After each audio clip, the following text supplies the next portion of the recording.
Good evening all, and welcome. Before the video begins, a gentle reminder that at 3,000 followers on Instagram and Twitter, I am doing a giveaway. So feel free to follow me over there to be entered into the competitions. But without further ado, it's time to get comfortable and let the darkness take control. I grew up in a farm town, and the only place to get groceries besides the grossly overpriced Shopco on the edge of town was the family-owned supermarket, Robertson's.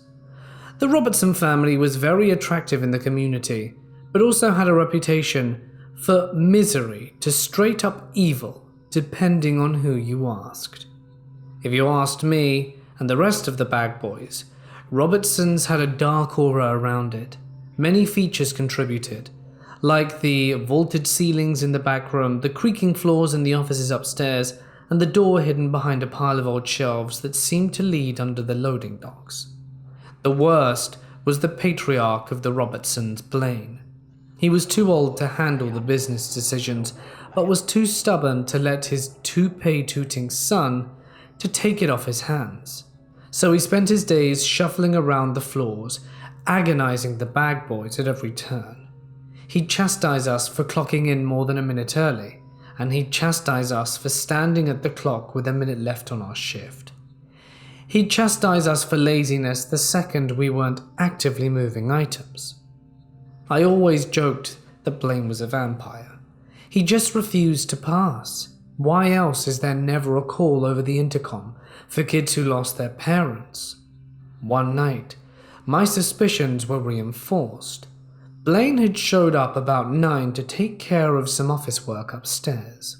With all of our closing duties done, my partner for the night and I lollygagged in the storeroom right at the foot of the office stairs. When 10 rolled around and it was time to close, I figured I'd let Blaine know we were locking up, and I started up the stairs and suddenly noticed it was dark. I got to the top and looked around. Not a single light in the offices were on. We had been standing at the bottom of the stairs the whole time, and Blaine had never passed us. Even when Blaine isn't looking like Nosferatu, strange things happen upstairs. The exposed water pipes leading upstairs twang like someone hit them with a hammer. Footsteps on the creaky floors echo through the whole back room, and all of this happens when the offices are pitch black, as we stand next to the stairs. One night, my partner and I got freaked out by the noise from the offices and decided to spend the remainder of the shift lapping the store. But as we walked perpendicular to the aisle, a can of green beans halfway down the vegetable aisle suddenly fell off the shelf. We put it back in place and started walking again. 2 aisles down, another can fell off. This time, as I put it back in place, a can 15 feet down the aisle flew off the shelf. We left that one sitting 100 yards around the cash register for the rest of the shift. To top it off though, a bag boy requested to be taken off night shifts after an experience he had in the break room.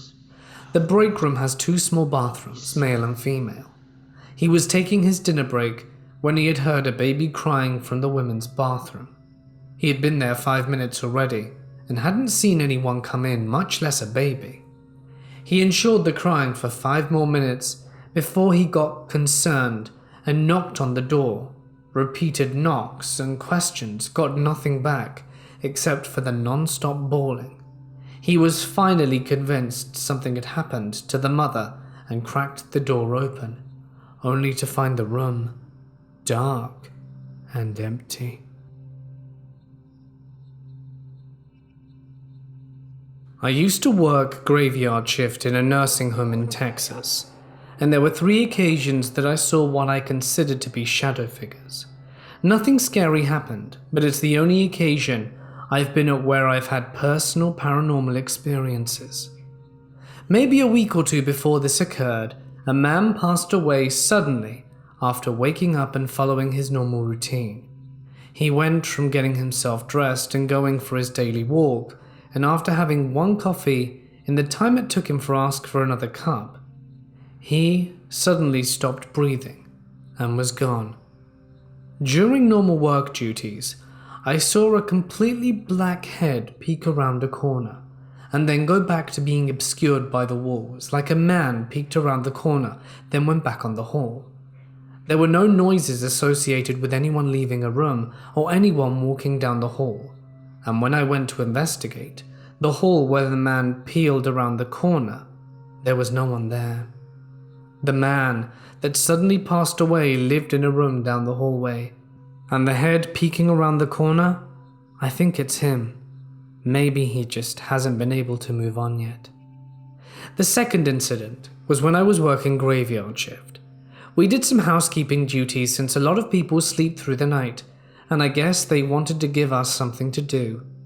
So I was dusting around the TV and saw a human shadow walk behind a couch reflected in the TV. Again, no sounds of a resident opening a door. So at this point, everyone was in their rooms sleeping.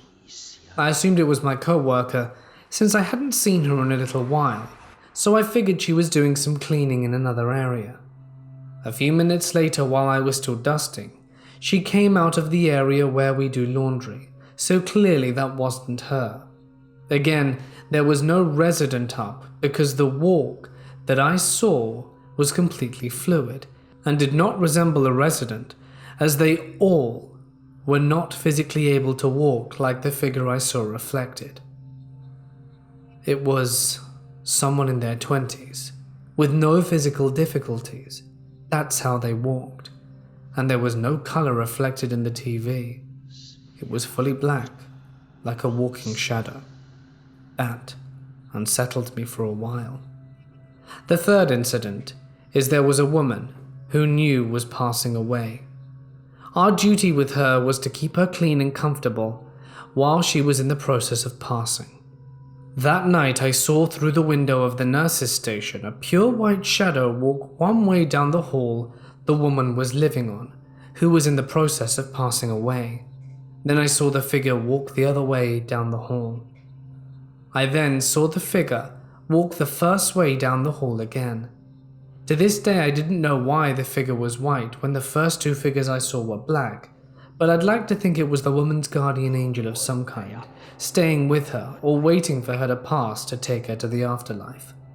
After moving to Mississippi and getting jobs here, I've had no more paranormal experiences, so there must have been a high level of energy at that place in Texas. It was a fairly new facility, so maybe that had something to do with stirring up energies. I'm a 20-year-old college student who works part-time on weekends as a night shift security officer on campus. My partner is a 22-year-old student in the same situation, same company and job. This experience is theirs. We are both currently on duty at different posts, and they messaged me about this experience a few minutes ago. I'm sharing it on their behalf. My partner is called Jay. They're currently working at the front desk of the Fine Arts building of our college. The building is on Broad Street, the main street of our city. Around the time of night 3:30, there would be the occasional student coming out of that building, and a pedestrian on the street every now and then.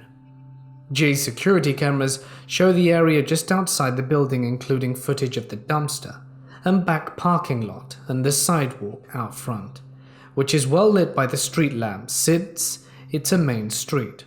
The cameras have about a 5-second delay, but show smooth enough footage.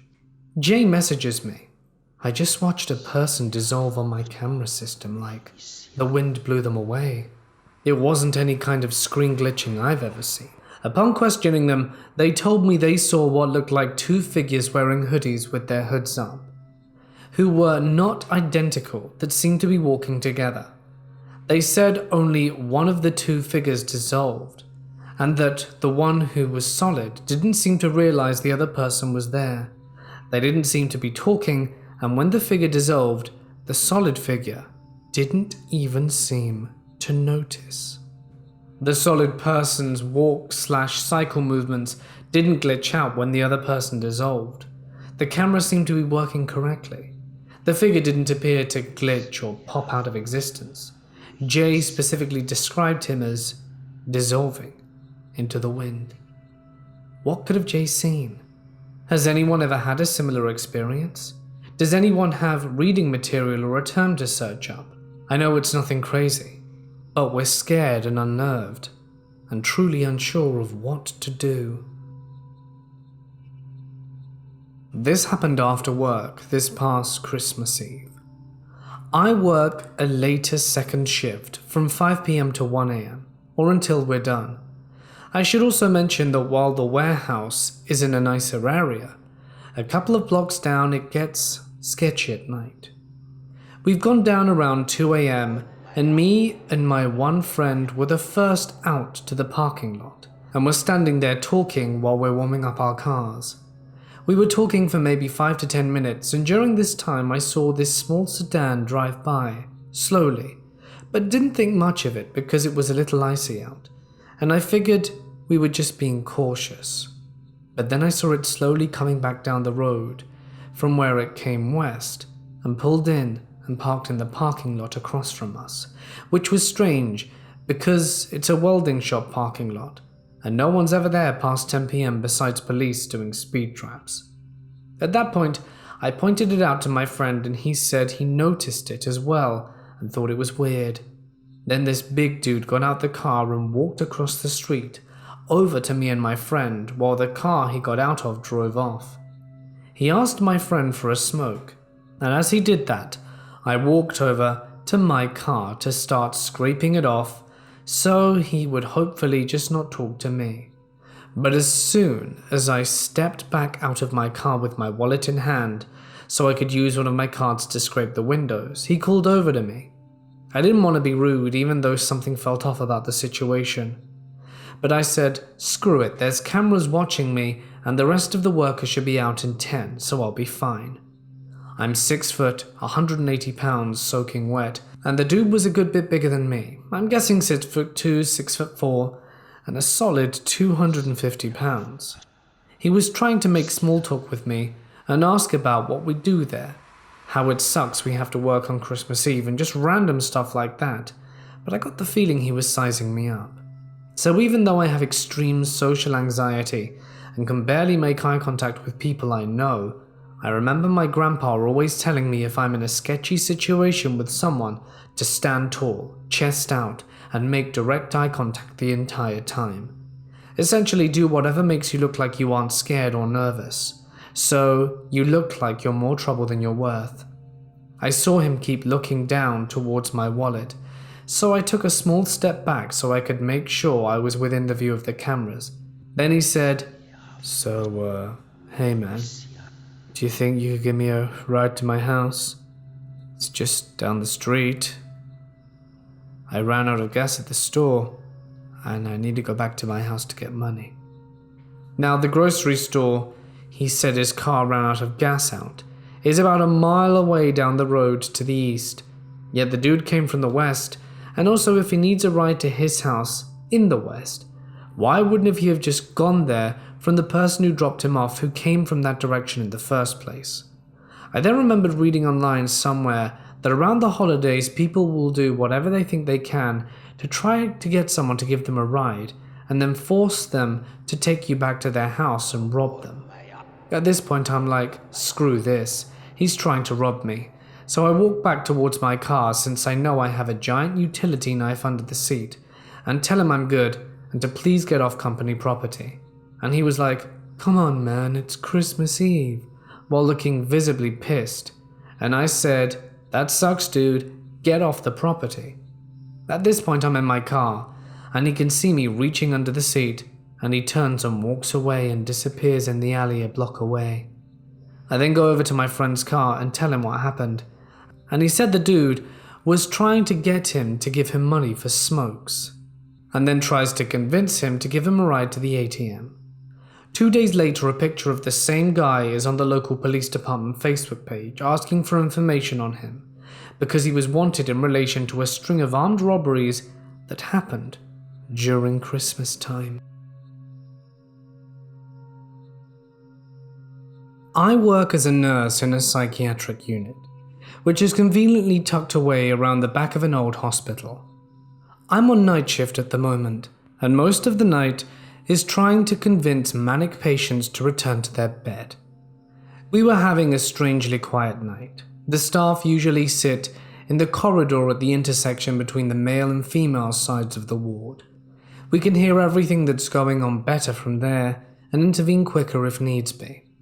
There's a shower room located just to the left of where we sit. It has a toilet, a short wall partition separating the showers in the far corner of the room. As we were sitting there, the door to the shower room slowly crept open. No big deal. We got up, closed it again, and went on with the night. It happened again, about an hour later, and again we thought nothing of it. After closing the door a second time though, we soon heard the sounds of running water. I got up to check and found a tap in the shower room was running. I thought it must have been faulty, but when we tried to turn it off, it spun easily and stopped running water. Feeling a little bit freaked out, I checked around the partition to the shower in case a patient was somehow hiding there, but no one was there. When I turned to walk back out, I felt a sudden chill on the back of my neck and heard what sounded like gas hissing behind me. I glanced back around and checked the shower, which seemed to be working fine, and just assumed there was trapped air or something. The next night we were sitting in the same place, and again, it was an unusually quiet night, until around 2 a.m, when we heard a massive bang and then a dull thud, as if something had hit against a wall and then slid to the floor. The noise seemed to be quite close, and we hurriedly looked through each dormitory and individual patient room, expecting that one of the patients had fallen, but everyone was still asleep apart from one patient, who told us she had trouble sleeping the last few nights and asked to watch some television in the sitting room. We continued with our search, but couldn't seem to find anything to explain the sound, and sat back down in the corridor where we started to talk about ghosts and joking about being haunted. The patient who couldn't sleep asked if she could smoke in the toilet. We occasionally let people do this during the night, as we aren't allowed to let them out the unit after 10 p.m, and trying to tell an avid smoker they can't have a cigarette is a sure way to start a fight that'll cause everyone to wake up. We said she could have a quick one in the shower room before going back to bed, and she asked if one of us could come with her. When we asked why, she explained, "Because that room freaks me out. There are spirits in there that are trying to come through the mirrors." We heard stuff like this from patients on a regular basis, so we didn't think much of it. We offered her some reassurance, and I agreed to come into the bathroom with her. While we were in there, she talked about seeing the ghost of a man in her room, which kept her up at night. She then stopped talking abruptly and looked confused before going over to peer around the partition. I asked her what was wrong, and she shushed me and asked in a whisper if I heard what she'd heard. I admitted I couldn't hear anything. Again, this is a common occurrence for people who talk about auditory hallucinations on our ward, but asked her what she heard. She said she thought she could hear a dripping sound, but there was no water running, and when she checked behind the partition she heard a hissing sound. I suggested she finish her cigarette and get back to bed, and she asked for some medication to calm her down, then said, "Man, I hate that bathroom. The doors open and close by themselves, you know." After she went back to bed, I was telling the other staff about this, and we were all joking about how much of a freaky coincidence it all was. We were still discussing it when the day staff came in.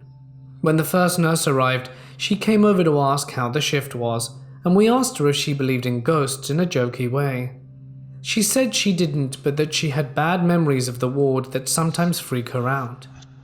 She told us the worst thing she ever saw was 20 years ago when she was doing the hourly checks on the ward once, just to check on each patient every hour to make sure they're okay. She couldn't find one patient, so she went into the shower room because she could hear water running in there. She checked around the partition and found the guy lying dead in a pool of blood. He'd hacked himself to death with 2 blades, and he was obviously a very unwell man. The nurse told us that ever since that happened, a few times she's gone into the shower room and felt a sudden rush of cold air, as if someone was trying to run past her. I might need to start looking for a new job.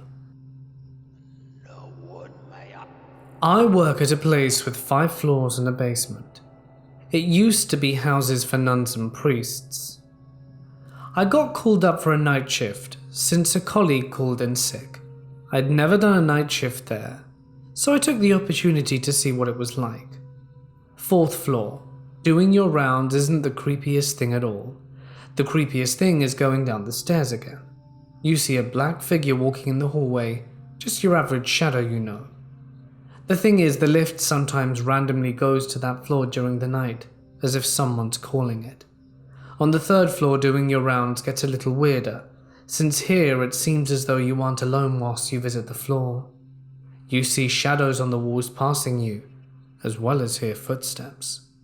The 2nd floor is exactly the same as the 3rd, except for a painting. It has a woman, and it sometimes changes positions, or even completely vanishes. On the 1st floor, you sometimes hear the piano play, a D on the floor above you. Just that one random note. On the main floor, there is a black leather couch in the hallway, where you will sometimes find a see-through man with a cigar and newspaper. He smiles and will completely vanish just as you go to greet him. In the basement, there are helpful poltergeists. This is the place where before my current company took up the building, the morgue was. There's currently our storage rooms, but the rooms aren't marked with what's in them. But that doesn't matter, because the night shift refills and gets knocks on the doors to indicate where the items are. It's definitely an interesting place to work. All the guards at my workplace know the theatre is haunted. We're all used to the super eerie feelings down there in the lower levels, like the backstage areas. Most of it can be passed off as long work hour stress, but there is definitely some evil stuff in this building with us.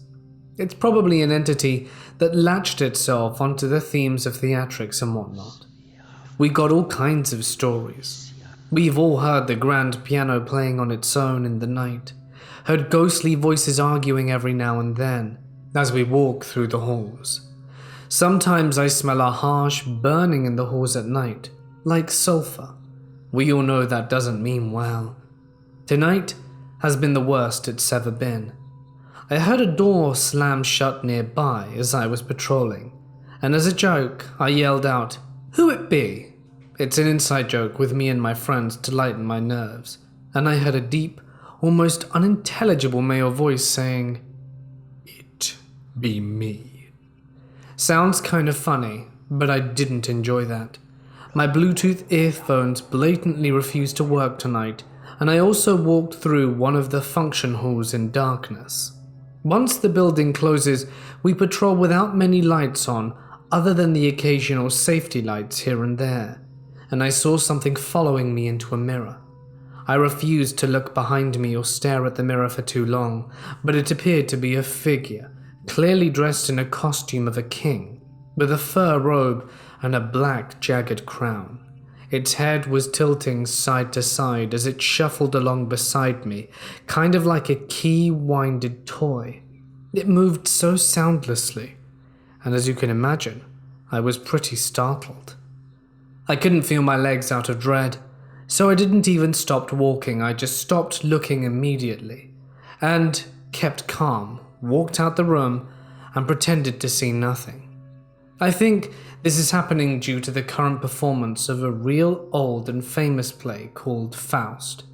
A very famous actor died performing it in Melbourne a long time ago in another nearby theatre, and his ghost allegedly haunts that theatre till this day.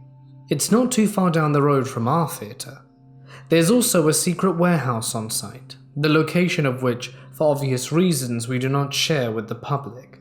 But this warehouse is basically a storage room full of old, valuable artifacts that have to do with early modern theatre and music. Authentic historical pieces like an 18th century instrument, and old chests/trunks that belong to people of fame. one-of-a-kind tapes recorded by famous rock and blues musicians, old stage set models, some dating back all the way to the 1800s. Crazy stuff. I know for a fact that some of these old artifacts bring with them the presence of beings potentially older than them. You couldn't pay me to open up some of these creepy-looking trunks. Safe to say, I'm glad I'm casual now and no longer work full-time. I've been working here for almost a year. It's hands down the most haunted place I've ever experienced. I believe in the paranormal, and it doesn't scare me, but this building is completely different. I've never had any place give me the heebie-jeebies like this place does. I will crank the heat up to 80, and it will say 78 in here, but my fingers will be so cold I can't type my logs up, and my nose will be so cold that it's running and aching. I hear people walking up and down the halls. It's night shift, and no one goes in or out without the door chimes going off. I've heard someone sneeze in the hallway outside my office. I hear chairs scrape across the floor in the squad room, and when I know I'm the only person in here. I've seen one apparition, a blonde-haired girl with grey sweats pulled up to her knees and a white button-up shirt, blonde hair with dark roots and white tennis shoes.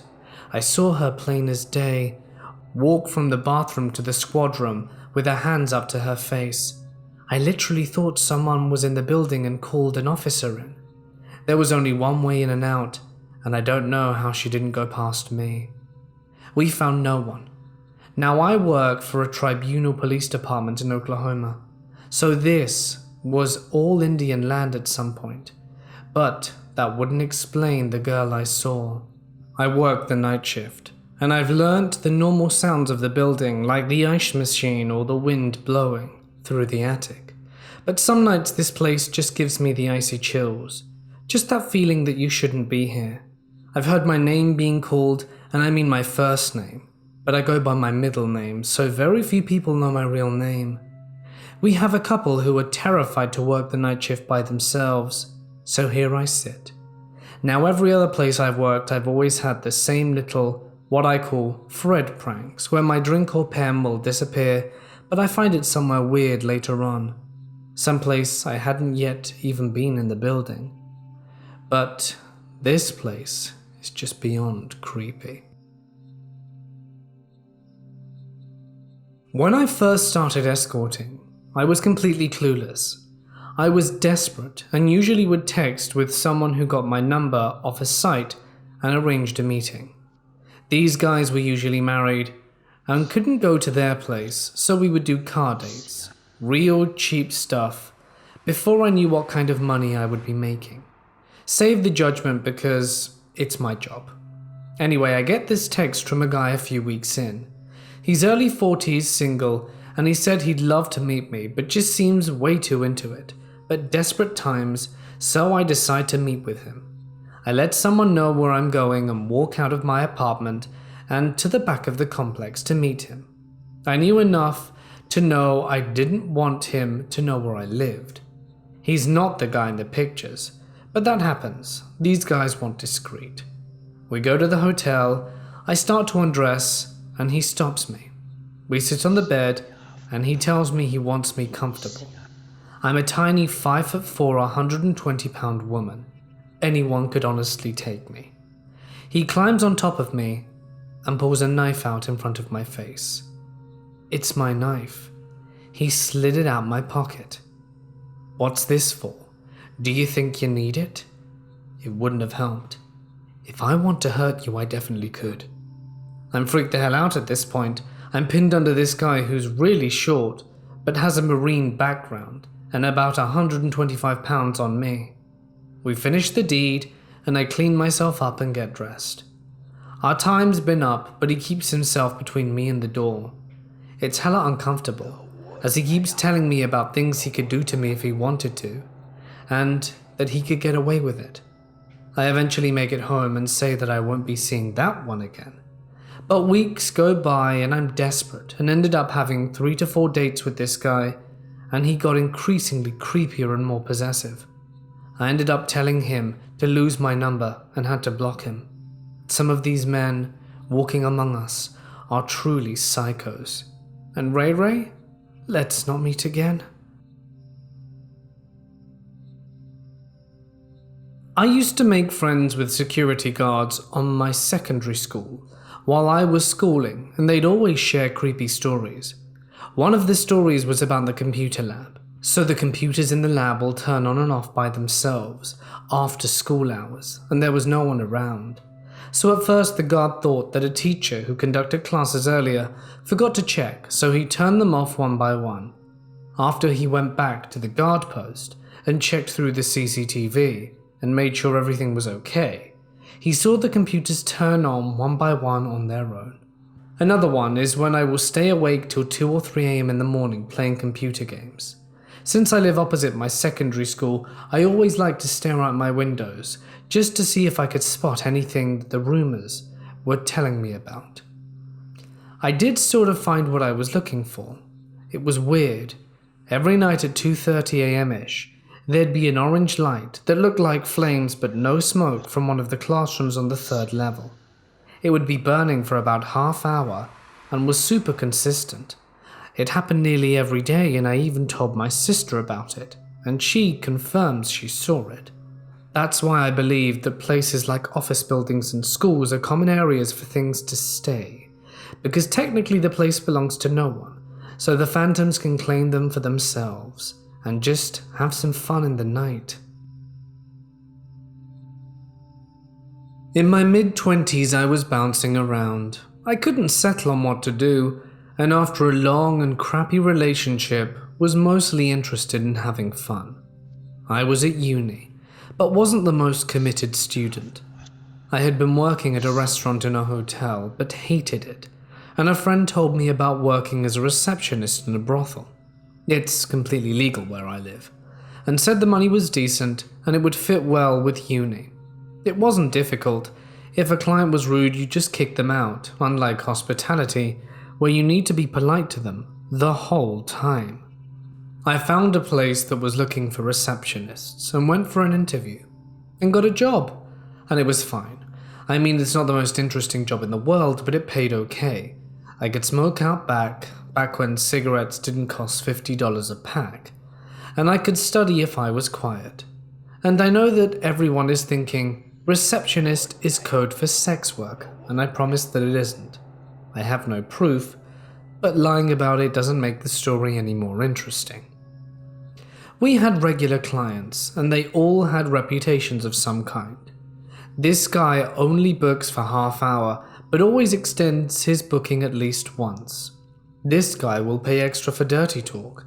A lot of it was innocuous, just information passed between people that we as receptionists always heard about. But some of it was along the lines of warnings. This guy will try and remove the protection. This guy wants to spank, but doesn't ask first. And then there was the doctor. The doctor had a lot of money and would potentially bring multiple workers in for a long time. He paid reasonably boring extras like fancy lingerie or fantasy roleplay, aka nurses' uniforms. But he had a real big red warning sign above his forehead. The first time he came in, one of the other receptionists warned me. No one has to do an intro with him if they don't want to. Warn the girls, it's the doctor. I called the intro, i.e. I went to the staff room and said, intro in meeting room 1, which generally meant that every available worker should go in, say their name, flirt, and after, one of the receptionists would find out who they wanted to see and for how long. And all the workers stood up and said, it's the doctor, but all but 2 sat down. So immediately I asked what the deal is, and they explained that he likes coke. He likes workers who like it or pretend to like it. He's a neurosurgeon who gets access to strange drugs, and often his is far from pure.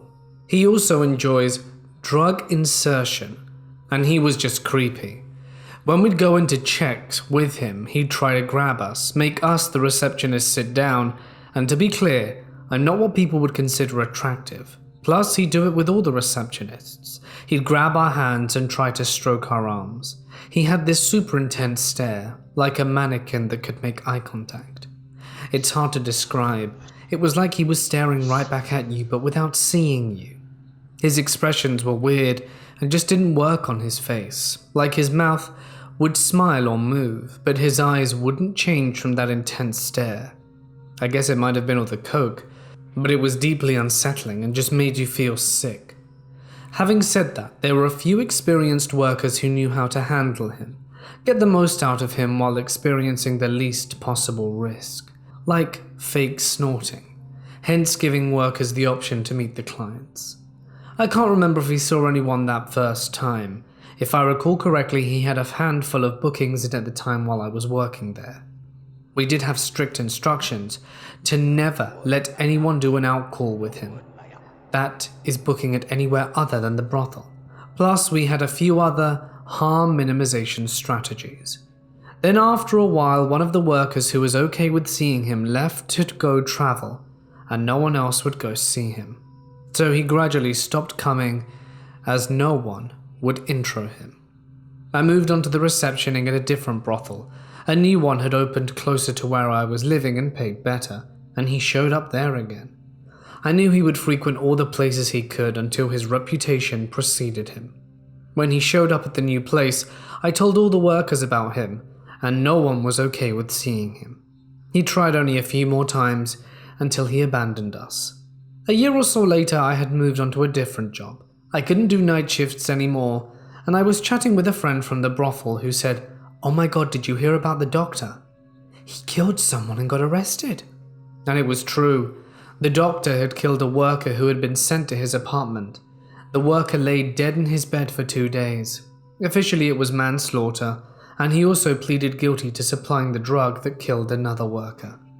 All of this happened because he's a terrible dumpster fire human, and also because of one awful brothel manager and the owners behind her, but profit in front of safety and kept sending workers to bookings with him without giving them full warnings, and specifically sending inexperienced workers, and without keeping them in-house. It later came out that the medical board had known of his addiction for many years prior to his arrest and had helped cover up some botched surgeries. It was horrifying to hear about, and we both spent time telling stories we knew about him, but then I mostly forgot about it. Then I was chatting with an old friend the other day who reminded me of it, and I got him from Google. I found out he's now been released from prison, and I really hope he's not practicing medicine anymore. I was doing security on a strip mine, night shift, 5 p.m. to 5 a.m. Everything was fine for 9 months. One night early November of this year, I was sitting completely alone on a road that overlooks a mountain ridge. You could look out from this road. It was like an overlook and see miles and miles of mountains. There were maybe 30 minutes of daylight left and the sun started to set when I saw small orange and white orbs starting to glow from a nearby mountain inside the tree line. Slowly, as the night fell, I saw the orbs that were glowing in the mountain start to rise from the tree line up into the air. I looked all around me in awe to see dozens of orange, white, and green orbs hovering above me in the sky. Some of them danced, and some of them floated stationary. It was the strangest thing I've ever seen. It began occurring regularly every night that I would work. On one occasion, I saw a bright, glowing orange orb that looked like a fireball come out of a nearby mountain and fly across the sky very slowly right before it would disappear again behind another mountain. The last night that I worked up there, I was sitting there watching the ridge light up with orbs, and then I saw this huge orange one look almost as if it was coming from within the mountain and shot up into the sky as it got closer to me. I witnessed it travel a mile in less than 30 seconds, and it looked like a giant ball of fire.